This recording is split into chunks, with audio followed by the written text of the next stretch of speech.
Joining us now, one of the greats, the Georgetown, New York Knicks legend, Patrick Ewing. Hey, Dan, how you doing? I'm good. Who was second in recruiting? You go to Georgetown, but where was the other school? Who was second runner-up? UCLA. Really? Yes, UCLA was my second choice. But they let me get back on that plane, and that long flight back to Boston, I was like, no. Who would you have played? Because Reggie was there in the mid-'80s. Who was Right. at UCLA at that time when you went out to visit? Rocket Rod Foster, Michael yeah. Holton. Can't remember the rest of the guys. Larry Brown was the coach. Rocket would have been fun to play with. Yeah, because back then, people don't remember me back then, but back then I was a lot slimmer. Now I could run a little bit. What do you remember about your first NCAA tournament? Well, were you 18 at the time? Yeah, I was 18. It was great. We were fortunate to be one of the top seed. We went out west. We kicked butt, took names, made it to the finals, and lost to some school down here in North Carolina. Oh boy! How often does really got robbed though? Oh, you did? Yeah, they called me for about 5-7 goaltending. Maybe one of them might have been. Wait, didn't you start the game just goaltending everything? Or that I started the game just erasing everything. They just called them goaltending. How often does Jordan bring up that national title? You know what? He doesn't bring it up that much. He brings up other things. Like NBA championships? Yeah, NBA championships. The fact that I've never beaten them when it counted. Oh, as both of you and I know him, he talks a lot of trash, but he brings up the NBA stuff more than the college stuff. What do you remember, though, about Freddie Brown when that happened? So Jordan hits the jumper. Freddie goes down at the other end. 10 seconds left. He somehow, mistakes James Worthy for a teammate, throws in the ball. You guys lose that game. You go in the locker room. What is the locker room like, and what do you say to Freddie Brown? You know what? That plays happens a lot in the game. It just was so unfortunate that it happened at that time. Usually when it happens, it doesn't happen at the end of the game. It's more in the flow of the game. And, I don't even remember what we said to him or if we said anything to him. I know Coach gave him a big hug and told him it was going to be all right. So I think everybody else just, follow lead. It was an unfortunate mistake that happened at the wrong time. Was the ball going to you? More like Sleepy. Oh, you think Sleepy was going to take the last shot? Oh, Sleepy was going to definitely take the last shot, or try to. Either one of us who got the ball would have taken the last shot, either he or I, but probably him. Back then, Sleepy, a lot of people don't remember Sleepy. I think he's still the leading scorer at Georgetown. But he shot that bad boy every time he touched it. He put up some pretty good numbers. Well, even in the pros, I remember he had over 50 in a game. He had a great college run and also a great NBA run. I think he still holds the record for most points in a half or in a quarter, one of them. Oh, yeah, he was up there. I don't know if Klay Thompson passed him for most points in a quarter, but I know Sleepy was up there.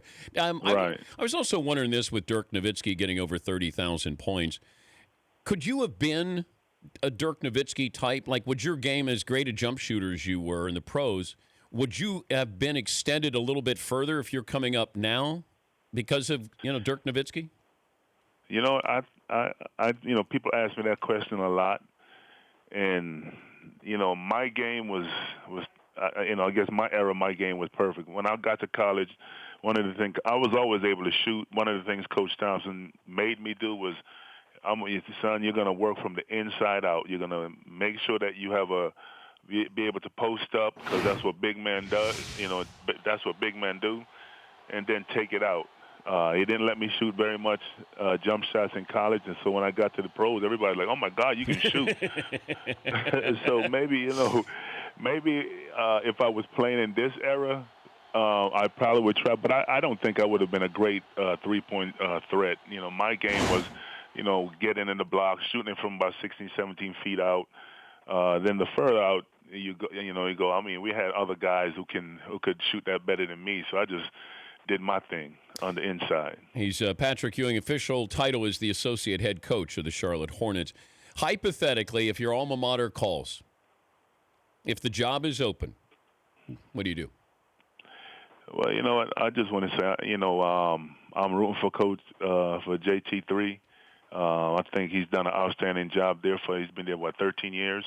He's going through a tough time right now. I'm hoping that they can turn it around. My son is on that staff, but if they call, if something happens and they call, I would listen. But my goal is to be a head coach in the NBA. But I will definitely listen to what they have to say. But I'm for them. Yeah, I'm wondering what's going on there. I don't know how this plays out, but might not be good for JT3. Well, you're going to have ups and downs. Right now it's they have a 2-year down period. I don't think that's enough of a down period to let him go, especially all the rich history and things that come with that university. So, I'm hoping that they'll give him, another shot and he can turn it around. You watching any of the tournament? I haven't been watching any of it yet. I think it just started. Yeah. We're so busy trying to make a run and get these guys focused on trying to make a run to try to get into the playoffs that I haven't had time to watch it. Then we got to scout all these games. Right now, the TV's on ESPN right now. I'm just watching the highlights. Who are you scouting? So are you going out to scout and then? No. Just on film. We watch it on tape. On tape. We have someone that goes out and scout. Then they do a report, and then we watch film on the team that we're scouting, and then we look at what he wrote, and then what we've seen. We write up a report and turn it into the head coach. Your MVP this year is who? You know what? I'm not sure. I haven't watched enough college basketball. No. I'm really talking about the pros. Oh, in the league, Westbrook. Oh, that was quick. Even though, he's averaging a triple-double. I mean, people talk about, Oscar when he did it. I know I was alive, but I wasn't. I think I was probably living in Jamaica when he was doing it.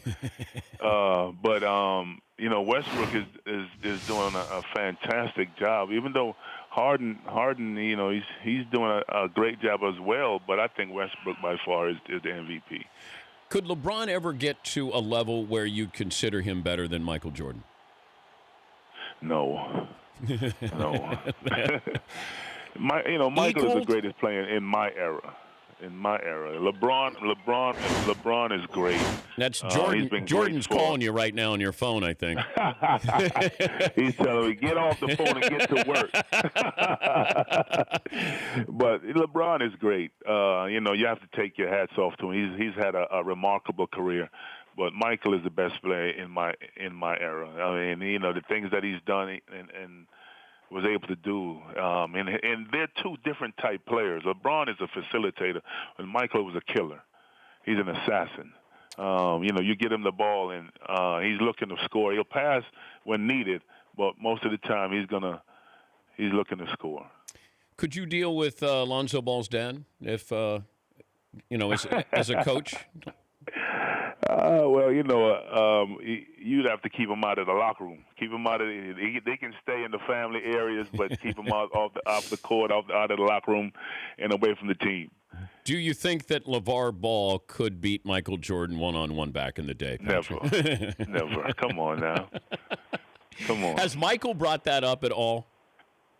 No, he hasn't. He's been around a little bit, but no, yeah. I mean, it's not even worth commenting on. Well, I saw where Barkley said he'd like to play him now.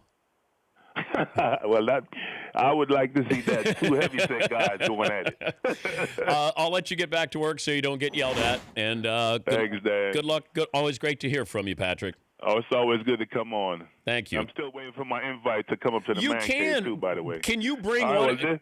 I want you in the man cave, but I would like for you to bring one of your old Georgetown T-shirts, under your jersey, and we could frame it here in the man cave. Uh-oh. Do you have any of those? Do you have any of those jerseys or T-shirts left? No, that's what, about 40 years ago? Yeah. Yeah, they might be dry rotted by now. That's okay. I'll take that. I'll take that. We want you in the man cave. I'll shoot hoops with you in the man cave. Okay, there you go. We have to work on that. All right. Good luck the rest of the season.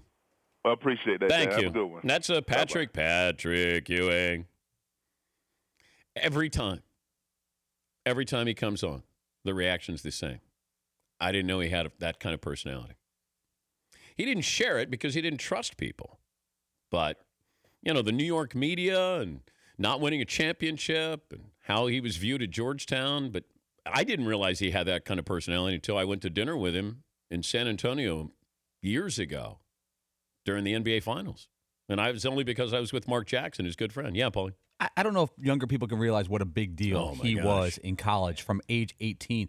Everyone I knew bought a Georgetown hat or jacket when he got to Georgetown. He was a bad dude, man. And John Thompson and Michael Graham and all those guys. Georgetown was cool way before Allen Iverson got there. Bad dude. Bad dude. Oof. The Dan Patrick Show, weekday mornings on Audience.